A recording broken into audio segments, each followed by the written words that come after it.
Honestly, the 250 has been pretty easy for me to set up. Like you said, I do have a lot of experience on it.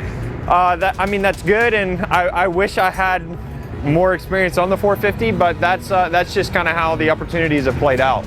I do enjoy the 250. I ride it well, and that's something where when this opportunity came up, it's like, okay, I don't mind getting on the 250. It's like, this is an opportunity for a job and to go and make some money and to go get to live in Australia for a little bit. Honestly, for me, I think the biggest thing is the experience. I have a lot of experience in the 250 class, and the thing is, racing against some of the guys in the 450 class, I could be competitive.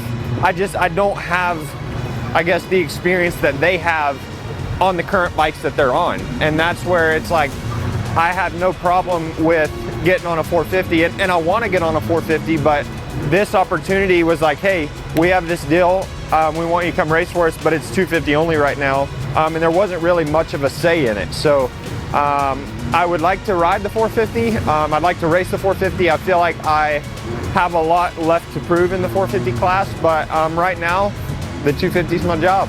For sure, I think it is a bit of a reset. I think it's really good mentally just to be comfortable, to know what I'm doing when I set the bike up, to get to go out and race and push my body and my mind. That's something I've really been enjoying here in Australia. Is like, okay, it didn't take us that long to like really dial the bike in, and this last week was the first week we haven't made any changes. So yeah, I think it's huge for where I'm at in my career and going into the American season next year. It's like, I'm enjoying my racing and I'm still getting better mentally and physically, and that's where it's like, with just a little bit of time on a 450, it's like I feel like I can get things pretty dialed in. Truthfully, the opportunities have been good, but not necessarily great, and that's where, I mean, we see it especially in the SMX. Is like we show up to the race and we go out on practice for the first session, and everybody starts making changes, and some teams don't have those capabilities, and that's where it's like, this team, the Polyflor Froth Honda team, it's like, I got on the bike, we kind of started making changes right away, and a total of probably 10 riding days, and 8 of them were making like, okay, we need to do this, we need to do that.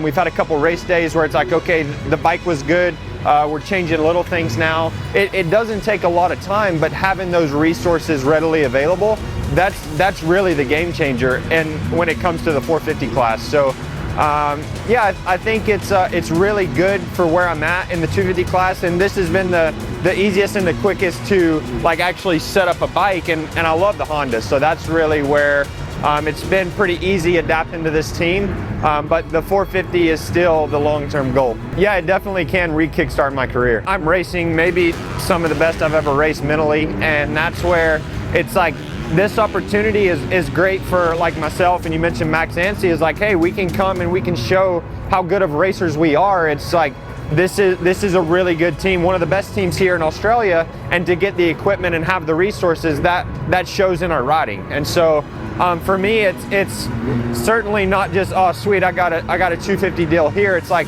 this has the potential to turn into whatever we can build off of that, and that's what I'm really excited about.